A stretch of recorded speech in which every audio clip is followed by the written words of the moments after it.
अस्सलाम वालेकुम जी, कैसे हैं आप सब? मैं ठीक, शुक्र अल्हम्दुलिल्लाह। दुआ करती हूँ आप भी माशाल्लाह ठीक-ठाक रहें, खुश रहें।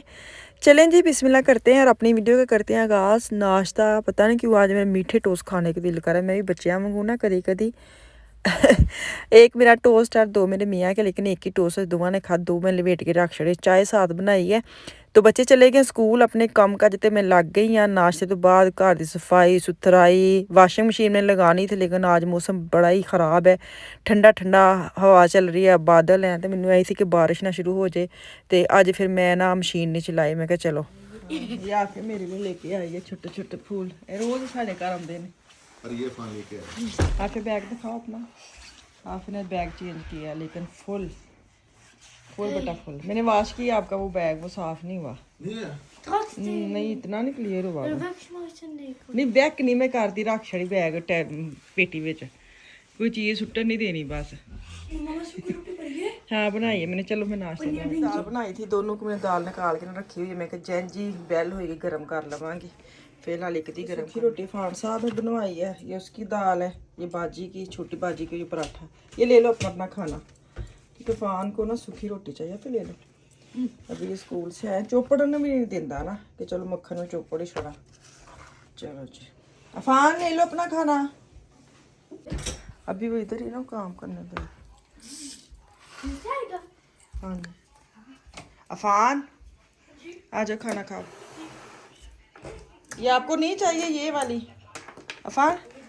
ये खराब है, ये क्या है? फेंक दो। लेकिन ये गलत बात है ना कि ये अच्छा जी चीज़ लभदी ने विच वाड़ते हैं। मैनू बुरा लगता है हैं। दोनों को कह रही हूँ, देखे ਇਹਦੇ ਚ रखने वाली चीज़ है। चला फिर खाना खाओ आके।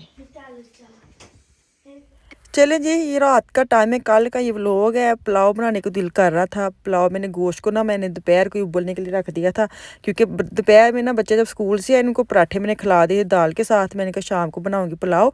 गोश्त को मैंने उसकी यखनी वगैरह बना के रख ली थी।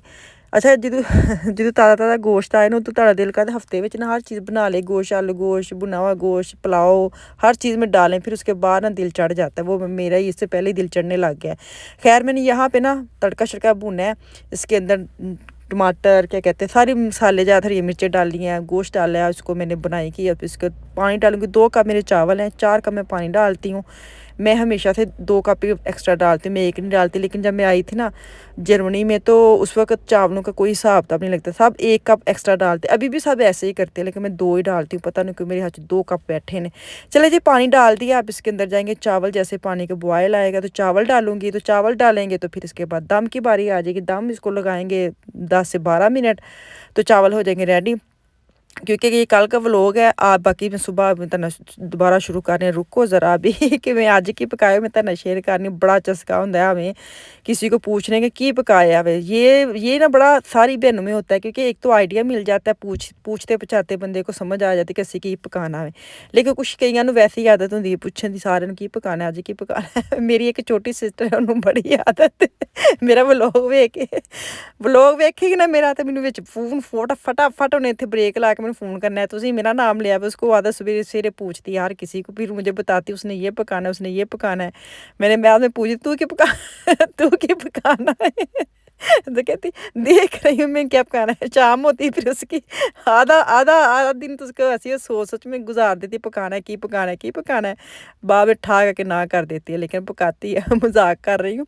तो खैर वही ना बंदे को आइडिया आ जाता है पूछते पछाते। चलो जी खाना हो गया रेडी। हुण मैं थोड़े बर्तन शर्तन कढ़ के रख लवां ते इनू मैं मशीन चलावां। रात दा टाइम है, हुण मैनूं इत्थे मशीन चला के ते मैं ना जावां अज वाइंड अप करां, किचन करां बंद।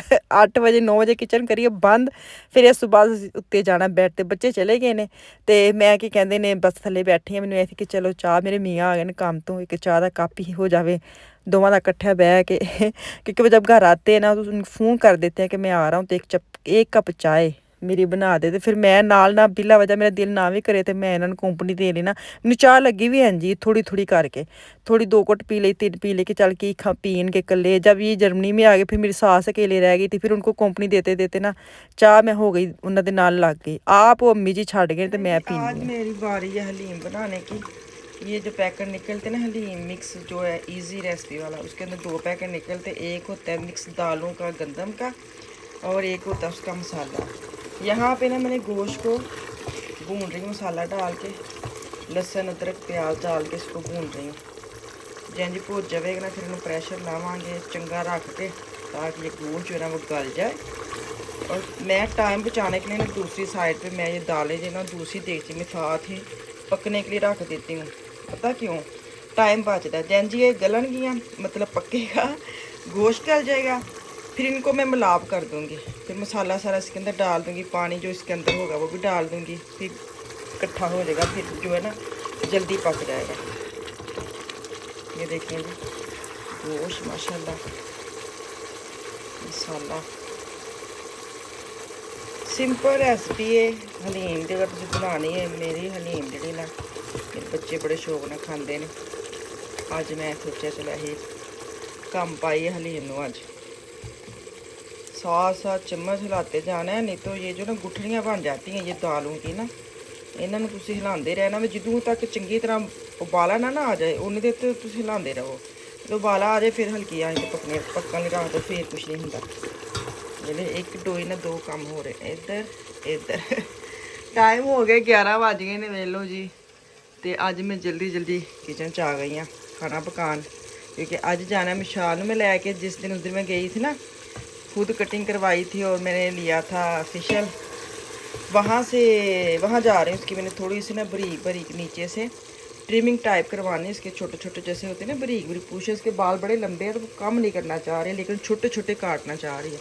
वो तो मैं भी काट लेनी, लेकिन फिर भी बच्चे होंगे ना, अम्मा करवा के ही मैं पीछे रह गई।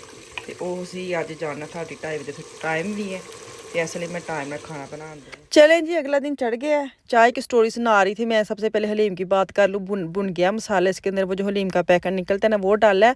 अदरक लहसन और प्याज में इसकी मैंने गोश्त की बनाई की है। जैन जी तुहानूं लगे कि हुण गोश्त भुज गया वे, इनू उन्ना क पानी पाना वे, मतलब जिन्ना मर्जी पा लो। मतलब साड़ा है कि गोश्त जैन जी गली असीं बाहर कढ़ लेना वे, बाकी जो शोरबा होगा वो हमने दाल जो मैंने अलग से चढ़ाई हुई है ना उसके अंदर मिक्स कर लेना है। चाय की बात कर रही थी। चाय की ये कि जब मेरे मियाँ इधर आ गए थे ना, मेरी सास थे और मैं थी, और उनको चाय देते देते ना मैं थोड़ी पी के ना तो मैंने अपने को चाय लगा ली। चाय मैंने चिंबड़ गई, और जब वो इधर आए हैं और उन्होंने छोड़ दी और मैंने डबल कर दिए। ये हाल है। ऐसे होता है किसी को नशा लगाने के लिए ना, थोड़ा नशा लगाए, जब वो प्रॉपर लग जाए खुद छोड़ दे, वो बेचारा पागल होता रहे नशे के पीछे। चाय भी एक नशा ही है, मैं हिसाब लाया वे। चाह जिन्होंने लग जाए ना वाकई को नहीं छाड़ती। थकावट का एक हल असीं देसी लोगों ने वैसे भी कर लिया। थकावट हुई चाह पी लो, सिर दर्द होई चाह पी लो। उत्थे असीं बाहर चले हाँ, चाह पी के जाने, असीं वापस आए हैं चाह जाते चाह पीनी है कि असीं वापस आ गए हैं। चलें जी, चाय बहुत हो गई। हुण मेरा जिहड़ा ना गोश्त गल गया, मैं साइड ते कड्ढिया। मेरा नहीं मतलब जिहड़ा मैं प्रेशर च पाया सी, तो जो शोरबा है ना उसको मैं अच्छी तरह प्रेशर के साथ लगा लूँ कि इस जो मैंने अलग से दालें का पैकेट होता है ना वो मैंने अलग से पानी में डाल के पकने के लिए रख दिया था। अब ये शोरबा सारा इसी के अंदर जाएगा, और गोश्त जो है ना उसके ठंडे करके, ठंडा नहीं छोटे छोटे पीस करने हैं करके, फिर बाद में वो भी इसके अंदर डालूंगी और उसके अंदर लगाऊंगी एक की कहते हैं कोटा, ताकि जो हलीम है यकजान हो जाए। तो हलीम का तो जायका बचाना वे तो तुसी कहते ने कनौर की क्यूब्स डाल ले। ट्यूब कह रही, मैं तो नहीं डालती, मैंने तो वैसे ही शोरबा यखनी सारी इकट्ठी डाल दी तो वो बड़ा अच्छा टेस्ट निकल के आता है। ये देखिए जी, अभी मैंने डाले, मैं भूल गई थी और थोड़ा सा रह गया। मैंने आपको दिखा दे कि मैंने बोटियाँ जो है वो छोटी छोटी करके अंदर डाल दी हैं। अब इसके अंदर लगाऊंगी गोटा हैंड ग्रैंड के साथ। तो इनू चंगी तरह तुसी घोल मेल लेना वे। इस तो बाद तुसी काली मिर्च पानी, गर्म मसाला पाना, तेन दरम्यानी आंच ते पक्कन नहीं रख देना। कड़ के लेस छड़ देना। तुहाडी हलीम समझो तुहाडी हलीम हो गई है जी ना डन। दूसरे पासे मैं प्याज रखे ने ब्राउन लई, क्योंकि ये जिहड़ा हलीम दे जेवरात ने ना, ये जेवरात जिंज बिरयानी दी हुंदी ना एक सजावट, ज़िबाइश और आइश, इंज हलीम दे भी ਇਹ चीज़ां ਹੁੰਦੀਆਂ। ਤੇ ਇਹਨੂੰ मैं ਹੁਣ ਪਿਆਜ਼ ਨੂੰ ਕਰ ਲਿਆ ਬਰਾਊਨ, ਸਾਈਡ ਤੇ ਕਰਾਂਗੀ ਤੇ ਇਸੇ ਓਇਲ ਦੇ ਮੈਂ ਤੜਕਾ ਵਾਪਸ ਲਾ ਦਾਂਗੀ ਹਲੀਮ ਦੇ ਵਿੱਚ। ਇਹੀ ਓਇਲ ਹਲੀਮ 'ਚ ਚਲਾ ਜਾਵੇਗਾ ਤੇ ਹਲੀਮ ਪੱਕਦੀ ਰਹੇਗੀ ਤੇ ਬਾਅਦ ਚੋਂ ਕੀ ਕਹਿੰਦੇ ਨੇ ਜੈਨ ਜੀ ਲੱਗੇ ਕਿ ਤੁਹਾਨੂੰ ਹੁਣ ਹਲੀਮ ਡੋਈ ਦੇ ਉੱਤੇ ਐ ਕਿ ਉਹਦੀ ਲੇਸ निकलन दी है तो फिर आपकी हलीम हो जाएगी ना तैयार। तो चलें जी, हलीम होगी डन। क्योंकि मैंने ना नॉर्मल आटा गूंदना था खुद का, नान वाला, लेकिन क्या कहते हैं वो मेरी ख़त्म हुई थी आटा जो जिससे फूलता है ना। तो मैंने कहा अपने मियाँ को फ़ोन किया कि नान लेते हैं। वो नान जो है ना वो तुर्की मार्केट के हैं, मैंने गर्म कर ली हैं, साथ प्याज उसकी चीज़ें चूज़ें काट ली हैं। सारे बच्चे फैमिली माशाल्लाह स्कूलों अब्बा जी लैके आन देने, तो हुण मैं बस उन्होंने खाना देवांगी ताकि माशाल्लाह फारग होवां। तो चलो जी, अज दा व्लॉग अच्छा लग्या तो सबसक्राइब करियो, तो मैनूं दवो इजाज़त। अल्लाह हाफिज़।